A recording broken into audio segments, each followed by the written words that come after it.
السلام عليكم ورحمة الله وبركاته. ازيكم حبايبي؟ عاملين ايه؟ يا رب تكونوا بخير. النهاردة هنعمل مع بعض الرقاق الطري الفلاحي على اصوله بطريقة ست الحبايب، ربنا يخليها لي يا رب. قبل ما نبدأ وصفتنا نصلي على الرسول صلى الله عليه وسلم، ونشترك في القناة لو مش مشتركين، ولايك وشير لو عجبكم الفيديو. اول حاجة هنا انا كان معايا 1.5 كيلو من الدقيق الابيض متعدد الاستخدامات. حطيت عليه كده معلقتين من السكر، وحطيت ربع معلقة من الملح، وحطيت معلقة كبيرة من الخميرة الفورية. انا بحب احط على الرقاق خميرة بصراحة، ودي طريقة ماما زي ما قلتلكوا. بيديله كده، يعني دايما تقولي ان الخميرة بتدي بركة كده للمخبوزات، وهو اصلا الرقاق الطري ده ممكن ما تحطلهوش خميرة عادي يعني. وكان معايا هنا حوالي لتر وربع كده من اللبن الرايب، كان عندي لبن رايب كده، وحطيت عليه معلقتين من الخل. وبضيف كده اللبن الرايب بتاعي كده ولا الدقيق واحدة واحدة، وكده بلم العجين في بعضه، بشربه كده في بعضه الأول لحد ما يتشرب كل السوائل بتاعتي. وبصراحة انا محتاجتش مية، يعني ممكن لو احتاجتي مية تكملي بمية عادي، ولو لقيت العجينة معاكي يعني متماسكة خلاص. وكان معايا هنا معلقة كوبايتين من السمنة على الزبدة، مسيحاهم كده مع بعض. وبضيف برضو واحدة واحدة كده، شوية بشوية كده، لحد ما اشوف العجينة معايا عاملة ازاي. احنا عايزين عجينة طرية وفي نفس الوقت تكون متماسكة اهو زي ما انتم شايفين. وبلم العجين كده في بعضه، وبلت بقى زي ما بيقولوا تلتي شوية كده في العجين، تخدميه يعني. وبحط كده السمنة والزبدة بتاعتي كده على يعني شوية بشوية لحد ما الاقي العجينة كده خلاص، عشان مش عايزاه يبقى ناعم قوي برضو ويتكسر مني. فانا ما حطيتش السمنة بتاعتي كلها، يعني فضل كده زي معلقتين في الكوباية. يبقى كل اللي استخدمناه 1.25 كيلو من اللبن الرايب، وكوبايتين الا معلقتين كده من السمنة على الزبدة. ممكن تحطي زبدة بس، وممكن تحطي سمنة بس، بس الافضل ان انتي ما تحطيش زيت عشان الزيت بينشف الرقاق. اهو بوريكم المعلقتين اللي فاضلين، ومش بسيبه بقى يخمر ولا اي حاجة، بقطعه كده على طول، بشكله كده كور صغيرة، يعني حجم الكرة كده قد البيضة، يعني في حدود لو عندك ميزان 70 جرام. ما تزوديش عن كده، من 60 ل70 جرام كده حجمها كويس، الا لو عايزاه كبير بقى تزودي شوية. وبقطع كل الرقاق بتاعي كده زي ما انتم شايفين. انتوا عارفين طبعا ان احنا في الصيف والدنيا حر، وبنبقى عايزين اكلات خفيفة زي كده. ساعات بنحتار بقى في الاكل، مش عارفين نعمل ايه. يعني انا في اليوم ده بصراحة ما كنت محتارة اعمل ايه للاكل، وبصراحة الطبيخ والحاجات دي مش محبوبين خالص في الحر يعني، ولادي ملهمش فيهم قوي. فرحت بقى قلت اعمل الرقاق ده. لو ما عندكيش لبن رايب ممكن تعمليه بلبن حليب، مفيش مشكلة. ممكن تجيبي زبادي، يعني الحاجات دي كده هيمشي، مش هيقول لا. وقطعت كل كمية الرقاق معايا اهو زي ما انتم شايفين، وبغطيه كده بكيس بلاستيك عشان الوش بتاعه ما يعملش قشرة او ينشف. وبعدين كده بجيبه بقى افرده كده بالنشابة او بالنشابة. العجلة دي بصراحة يا جماعة ما كانش احسن حاجة معايا، كانت بتلم كده العجينة فيها وممكن تتهد مني. فلو لسه مبتدئة برضو هاتي نشابة تكون حلوة، او اللي هي التانية شبه العصاية دي بتبقى حلوة جدا برضو. انا عندي والله تحت، بس تحت عند حماتي كسلت انزل اجيبها، واشتغلت بدي، هي سريعة برضو مش وحشة. الاول كده انا هخبز الرقاق بتاعي في فرن البوتاجاز اجربه. انا ما خبزتش رقاق في فرن البوتاجاز قبل كده، دايما بخبزه في الفرن اللي هو الغاز. وكان عندي البتاعة الكرتونة دي كانت بتاعة ورق استرتش، استخدمتها كده بدل النشابة، ولفيتها عليها كده وحطيتها اهو في الفرن. كنت حاطة الصاج بتاع الفرن على اخر رف من تحت، ومولعة الشواية. بس بصراحة الخبيز في فرن البوتاجاز مش احسن حاجة، بينشف الرقاق شوية. عملت فيه 2 كده تقريبا او 3،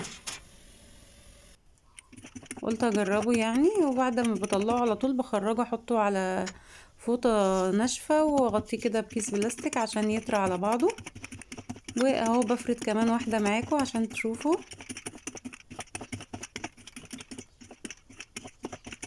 المفروض ان انا الفه كده على نشابة اللي هي العصاية دي، بس انا لفيته على البتاعة ديت كده، قلت اتصرف يعني. الكسل وحش والله يا جماعة، يعني انا كسلت انزل اجيبها من تحت. وبرضو قلت اجرب معاكم كده، اللي ما عندوش فرن ولا عنده فرن بوتاجاز او كده، في الطاسة هيطلع حلو جدا يا جماعة، وما بينشفش في الطاسة، وبيبقى طري جدا، بس بياخد وقت شوية. يعني ممكن تحطي لو عاملة كمية، تحطي طاستين كده مع بعض على البوتاجاز. لو عاملة مثلا حوالي نص كيلو مش هياخد وقت معاكي ولا اي حاجة. واهو عملتي حاجة مخبوزات في البيت لولادك، كلت عيش طري كده ورقاق، طبعا طعمه حلو جدا. السمنة والزبدة واللبن الرايب بيديله طعم حلو قوي. لو هيتاكل حاف كده هيبقى حلو قوي. وهوريكم برضو في اخر الفيديو هناكل ايه معاه. واهو شايفين اللي هو بتاع الطاسة، والله حلو قوي. بحطه كده بين كيسين كده وبعضهم عشان يفضل طري. وبفرد برضو واحدة معاكم اهو. العجينة على فكرة حلوة قوي وبتتفرد بسهولة. انا يا دوب بعد ما قطعت العجين سبته شوية بس يرتاح عشان يبقى سهل كده معايا في الفرد. وبحط شوية دقيق كده من تحت شوية صغيرين عشان ما يلزقش معايا. وكل شوية بشيل الرقاقة كده واحط دقيق تحتيها. وبعد ما اجي خلاص هحطه في الفرن، احاول ان انا انفضه كويس من الدقيق، عشان المفروض الرقاق ما يبقاش على وشه دقيق زي العيش كده، لا خالص. وعملت واحدة كمان اهو في الطاسة، حلو قوي. بفضل اقلبها من هنا لهنا كل شوية، وبخلي النار كده مش عالية ولا واطية قوي، وسط كده اهو طري. وكان ريحته في الوقت ده طالعة جميلة قوي. اهم حاجة بس كده تطلعيه من على النار، تحطيه كده في كيس بلاستيك عشان يطرى على بعضه. ولو هو مثلا نشف معاكي، هاتي يعني حاجة كده بخاخة فيها مية ورشي عليه شوية، مش هيحصل له اي حاجة يا جماعة، وهيطرى على بعضه هيبقى حلو قوي. اهو شايفين، كل ما العجينة بتريح كمان معاكي، انا بنفضها اهو من الدقيق، كل ما العجينة تريح معاكي هيبقى سهل جدا في الفرد. بعمله كده بين ايديا وبعضها. لو حد مبتدئ ومش عارف يعمل الحركة دي ما يعملهاش عشان ما يتهدش منه. اهو شايفين البتاعة دي، لو ما عندكوش نشابة تصرفوا بأي حاجة كده. بس الاول بعملها كده، بعفرها بالدقيق عشان الرقاق ما يلزقش فيها، وبعدين بلف عليها كده. اهو شايفين جميل ما شاء الله.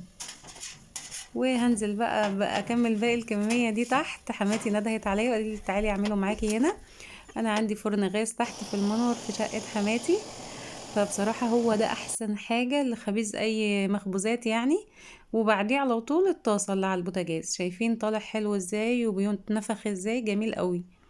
لما تولعي له كده من تحت تكون النار هادية جدا، ومن فوق كده الجوانب بتولعيهم بتعليهم، بيطلع طري كده على بعض وتحفة زي ما انتم شايفين كده ما شاء الله. وريحته كانت حلوة قوي، انا ولادي بيفرحوا بالحاجات دي جدا. بس كان رقاق قرص حاجات من دي بتبقى حلوة خفيفة. ودول اللي خبزتهم في فرن البوتاجاز، واللي في الطاسة اهم برضو حلوين قوي. اللي في فرن البوتاجاز بصراحة نشفوا شوية، فانا بخيت عليهم برضو كده زي ما قلت لكم شوية مية كده ببخاخة صغيرة، فرجع طري، بقى طري وحلو قوي برضو. وتعالوا بقى اقول لكم احنا هناكل معاه ايه. جبت عسل اسود كده وحطيت عليه طحينة، وجبنة قديمة كده بالمش، ومعاها فلفل احمر كده يعني خطير يا جماعة، يعني حلو قوي. احنا برضو اللي عاملين ده في البيت، المش والجبنة القريش. بعد ما حطيناها كده بقت قديمة حلوة قوي. والحاجات دي بتفتح النفس كده للاكل وجميلة بصراحة. واللي عامل دايت بقى يبعد عن الحاجات دي او ممكن ياكلها في اليوم الفري وما يكترش بقى من الرقاق. وعملت بقى بطاطس مهروسة كده، والطريقة دي بتاعت ماما يا جماعة حلوة قوي، جربوها تعجبكم جدا. وممكن لو عندك بيضتين او 3 بيضات كده تحطيهم على مثلا 3 4 بطاطسيات كده، وتسلقي البطاطس وتهرسيها. وبعد كده بتكوني سلقة البيض وتحطي تهرسي البيض عليها كده. وسيحت معلقة زبدة بلدي وحطيتها عليها، وحطيت شوية فلفل اسود عشان البيض، وشوية كمون وشوية ملح، وبس كده. وكانت جميلة جدا الأكلة دي بصراحة. كانت دايما ماما ربنا يديها الصحة يا رب بتعملها لنا دايما مع الرقاق، بتبقى حلوة قوي. وساعات برضو تعمل بابا غنوج معاها، اللي هي سلطة البابا غنوج. وهنا هعمل عندي جبنة قريش، حطيتها كده في الكبة وحطيت عليها كوباية من الزبادي، وحطيت عليها كده حوالي ربع كوباية حليب، وحطيت بقى ملح وفلفل وكمون. لا فلفل لا، حطيت ملح وكمون وزعتر. الزعتر حلو قوي مع الجبنة القريش بصراحة. وممكن في الوقت ده تشوي مثلا 2 فلفل احمر كده، او فلفلاية حمرا تشويها وتضربيها كده في الكبة مع الجبنة، هتدي طعم حلو قوي. حلوة قوي الوصفة دي يا جماعة بتاعت الجبنة، جربوها جميلة جدا. للي ما بيحبش طعم الجبنة القريش، الزبادي واللبن الحليب كده هيخليها كريمي وهيخليها طعمها حلو قوي. وممكن لو انتي مش يعني مش عاملة دايت او كده، تحطي معلقة قشطة او زبدة، هتبقى بصي بقى تحفة يعني، تحفة تحفة. وبفرد الجبنة بتاعتي كده في الطبق، وبحط عليها معلقة زيت زيتون كده. لو مفيش زيت زيتون ممكن اي زيت عادي، والاحسن ان انتي ما تحطيش عليها زيت خالص، يعني هتبقى حلوة قوي. وهي دي كانت اكلة النهاردة، وكانت جميلة جدا يا جماعة زي ما انتم شايفين، ما شاء الله عليها. يا ريت لو عجبكم الفيديو تحطوا لي لايك واشتراك، والكومنت طبعا بتاعكم الحلو اللي بيساعدني. وده كان فيديو النهاردة، اشوفكم في فيديو جديد، مع السلامة.